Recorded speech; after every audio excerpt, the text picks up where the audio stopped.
Talofa lava, this is Pacific Waves from RNZ Pacific. I'm Susana Suisuiki. Coming up, the impact that Greenpeace had on shaming France over the nuclear testing in the Pacific. New Zealanders commemorate the legacy of the Rainbow Warrior. Also, violence in Papua New Guinea persists, and there are existing gaps for small populations and minority groups. What the census overhaul means for Pasifika. In Cook Islands, there are concerns a minimum wage boost may result in higher taxes for low-wage earners. The changes came into effect July 1st, pushing the minimum wage up slightly from $9.50 to 10 New Zealand dollars. MP Te Ariki Heather says while it may sound like good news, without adjusting the tax-free threshold, those impacted won't benefit from the rise. Kaya Selby has more. The minimum wage now exceeds the tax-free threshold of $16,500. Mr Heather, who is also a former Deputy Prime Minister, is accusing the government of eating into incomes. Well, my opinion is there's not enough money to go around at the present time to increase that. And I still believe the minimum wage is too low. So he wants to change that too. It should be sort of $12, $12.50. Most private businesses are actually sort of more than that, $15 across the board. Those ones are still not going to benefit the families. Everything now is increased. The freight rates now has been sort of 30% on the top of what already is. Prime Minister Mark Brown says the government will look at adjusting the tax threshold. That was more than 2 weeks ago. The Cook Islands Chamber of Commerce has told RNZ Pacific they've been assured by the government the threshold will be revised shortly. Director Steve Anderson says modest increases, which align with inflation, are needed to ensure business sustainability. In Aotearoa this week, a special dawn ceremony commemorated the 40-year anniversary of the bombing of the Rainbow Warrior. French agents detonated 2 bombs on the Greenpeace protest ship in July 1985 while it was moored in Auckland, killing 1 person. It was preparing to confront French nuclear testing in the Moruroa atoll.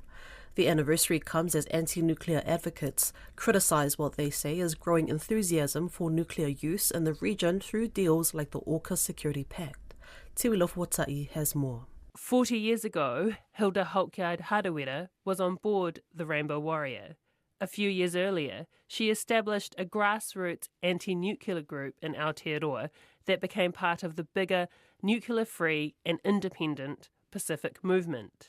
Ngāti Whātua, Joe Hawke invited my mother-in-law and myself to go on board to welcome the Rainbow Warrior into the harbour there in Tāmaki. So they took us around and showed us, and I can remember thinking, wow, these fellas have got automatic washing machines and, dryers on their boat. Overnight on July 10, the ship was bombed and Greenpeace photographer Fernando Pereira killed. The attack thrust the region's anti-nuclear movement into headlines around the world. It also brought it into New Zealanders' homes. It really was a statement about the impact that Greenpeace had on shaming France over the nuclear testing in the Pacific. That's what came out, and I think David Lange was a powerful leader for the nuclear-free Pacific movement. 2 years later, New Zealand cemented its nuclear-free stance through its Nuclear-Free Zone Disarmament and Arms Control Act, going against the wishes of the US and UK. Today, anti-nuclear advocates warn the region is facing a new nuclear expansion. Pacific historian Marco de Jong from AUT's law school says the AUKUS Security Pact between Australia, the UK and the US is a prime example. The pact provides Australia with nuclear-powered submarines. New Zealand is exploring options to join as a Pillar 2 partner in the non-nuclear technology sharing aspect. 2 years later, New Zealand cemented its nuclear-free stance through its Nuclear-Free Zone Disarmament and Arms Control Act, going against the wishes of the US and UK. Today, anti-nuclear advocates warn the region is facing a new nuclear expansion.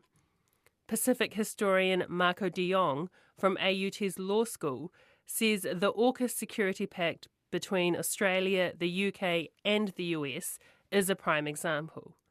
The pact provides Australia with nuclear-powered submarines. New Zealand is exploring options to join as a Pillar 2 partner in the non-nuclear technology sharing aspect. There's a question as to the extent in which the two pillars can be disentangled, and certainly we see AUKUS set a number of nuclear proliferation precedents, the first by which Australia, a non-nuclear weapon state, is set to receive highly enriched uranium. And beyond the Pillar 1 and 2, the joint interoperability implications of the de facto stationing or permanent rotation of US and UK nuclear-capable assets through the north and west of Australia has implications for the Treaty of Rarotonga. The 1985 Treaty of Rarotonga established the South Pacific as a nuclear-free zone.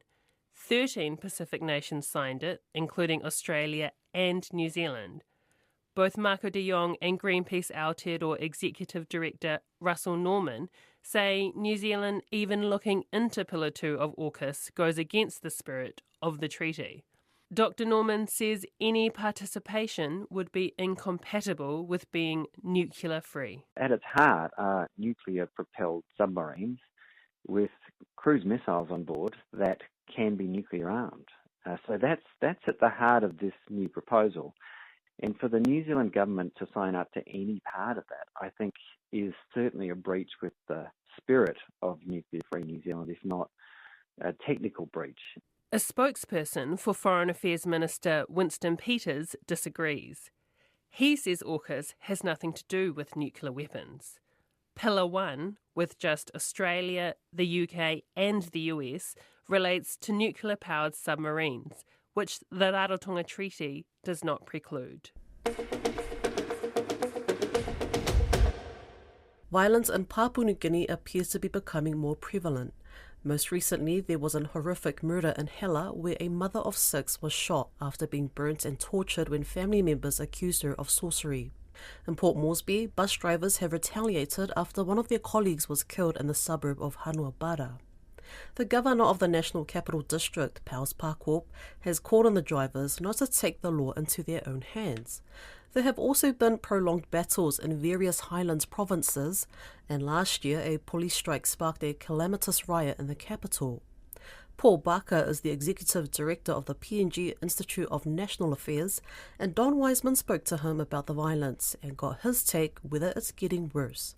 Well, we're certainly having, as you say, law and order problems that have in the past tended to be restricted to certain provinces and locations, seem to have extended to additional provinces that were hitherto relatively peaceful, including East New Britain and other places in the islands, but also not just in the Highlands, but through down to other coastal provinces, Madang and so on.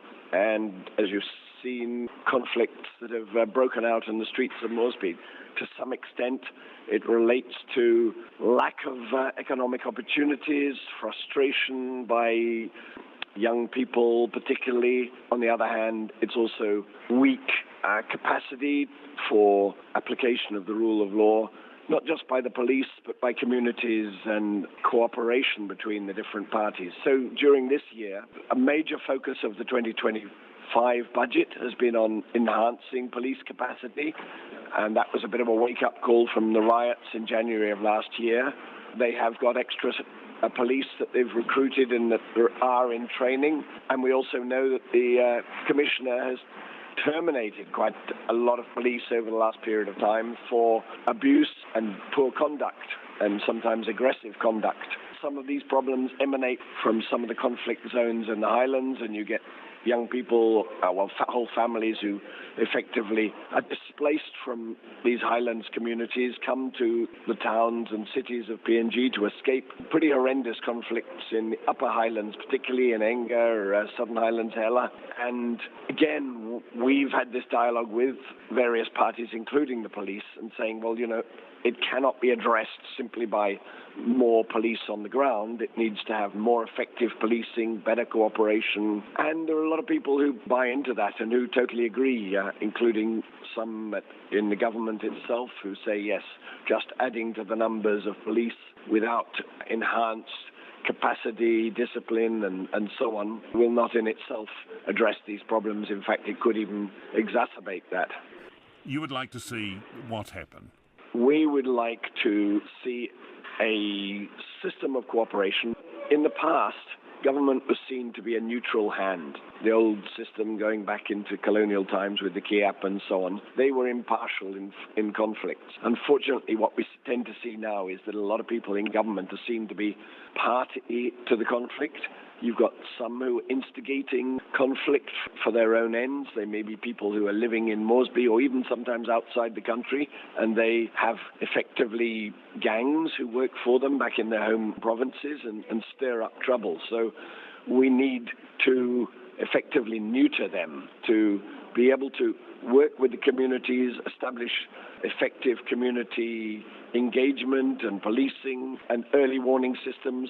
And we need to make sure, for example, that the police do actually have the resources to be able to respond to cases very promptly. So we've got these sorcery accusation-related violence, and as highlighted in the media just lately, it seems that always the police don't have a vehicle or don't have any fuel for their vehicle at the critical time when you've got to go and intervene to rescue someone. So the whole system of community engagement, the churches are some of the most effective at working on the ground, along with some of these other entities, human rights defenders and so on. But we do need this strong government, civil society. So the answer is not the Terrorism Act, which was rushed through just recently and which risks making the situation worse by casting everyone, including, school kids, as terrorists just because they may be young and wandering the streets or traveling. So we need to have, instead of that antipathy and effectively an autocratic approach, we need to establish our systems of community dialogue,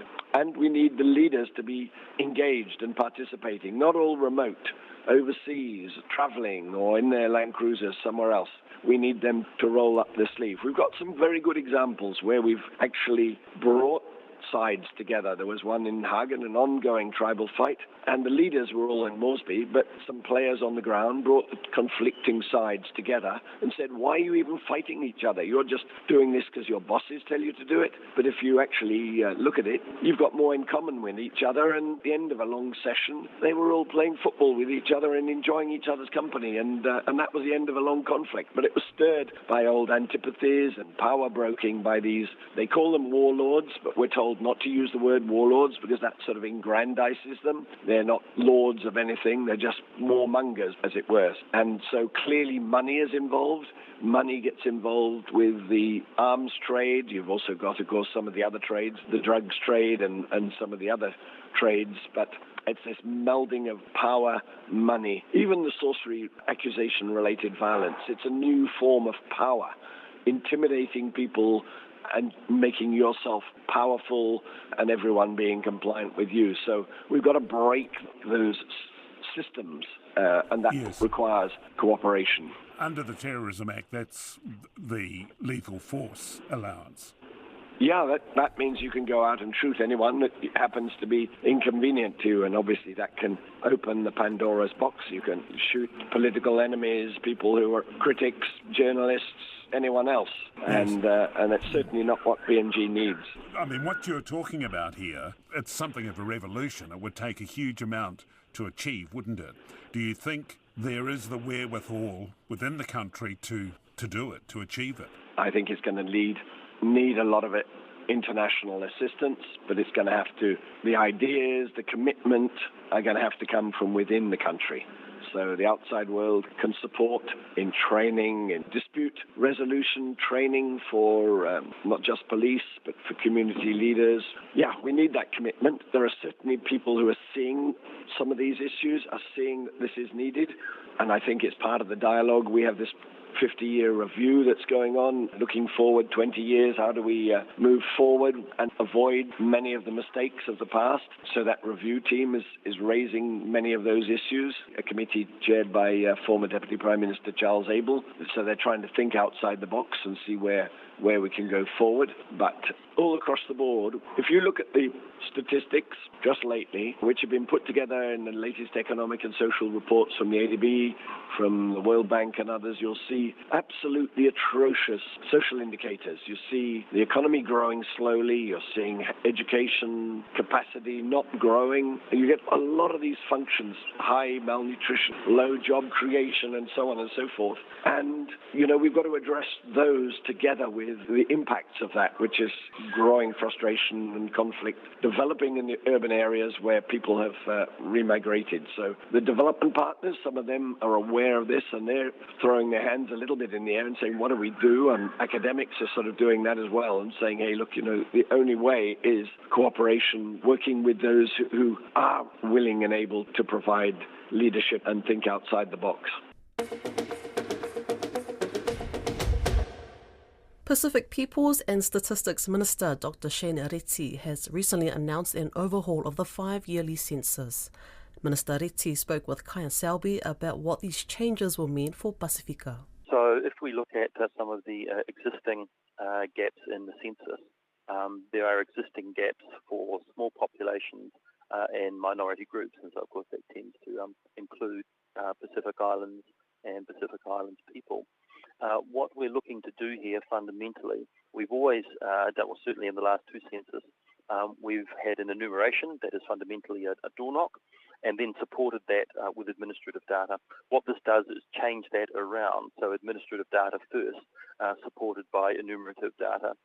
And as a part to that, there'll be 3 main data collection mechanisms: administrative data first, and then community attribute surveys, which will be annual surveys, which will pick up roughly 3 to 5% of the population, approximately 100,000 households, which will look to do 2 things. 1, to bring in new information, but 2, to help us cross-validate the administrative data that we do have.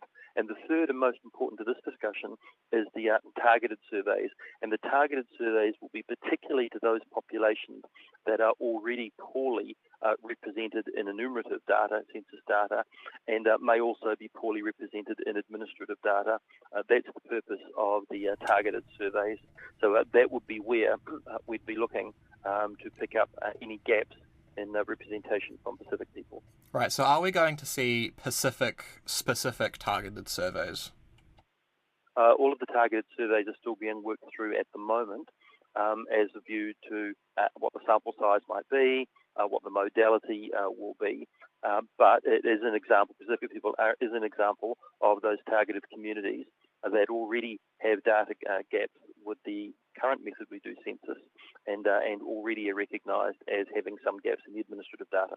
And given that Pacific have recognised gaps, do you personally want to see a Pacific-specific survey or any other measures that are specifically tailored to Pacific communities? I want to see all of the communities, as many as we can, that are currently poorly represented in census data and may not currently be well represented in administrative data.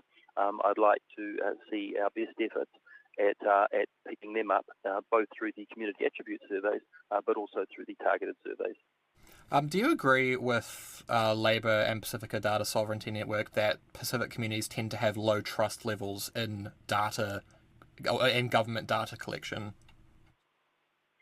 Look, I could generally say that the smaller communities and the vulnerable communities share that attribute. So Pacifica, Māori, some of the other hard-to-reach communities. Part of the reason why they're hard to reach is trust in government data. Of course, access to what can often be remote and rural is a big factor as well. But it can be an issue, which is why last year, when we went out to public consultation, and particularly the whānau consultation, we looked to engage with those communities to better understand their needs. It's also why going forward, certainly from Pacific People's perspective, the Ministry for Pacific Peoples will be significantly engaged in how we can build trust, how we can improve data collection going forward, and what partnerships we can form to achieve our common goal. And I note in one of the initial briefings from the Chief Statistician last year that it said the reforms as proposed would carry an initial reduction in quality for small groups, such as Pacific groups, because they would be stuck on 2023 data from the census all the way through to 2030 when the new reforms will be finished. Can we really afford such a gap of that size at the moment, given the quality? So what will happen here is the anchor data, the establishment data, is the 2023 data, but the community attribute surveys and the targeted surveys will incrementally increase the quality of that data. So my expectation is that while there may be a small downturn in the data quality initially, that over time that builds up. We need to imagine what the ultimate goal here is. The ultimate goal here is that from 2030 onwards, effectively, we get an annual census every single year instead of every 5 years as we currently do it, and that will give significant benefit. That's Pacific Waves for today. For all episodes, head over to rnz.co.nz/Pacific. We're also on Spotify, Apple and iHeartRadio. From myself and the RNZ Pacific team, tō whā sui fua.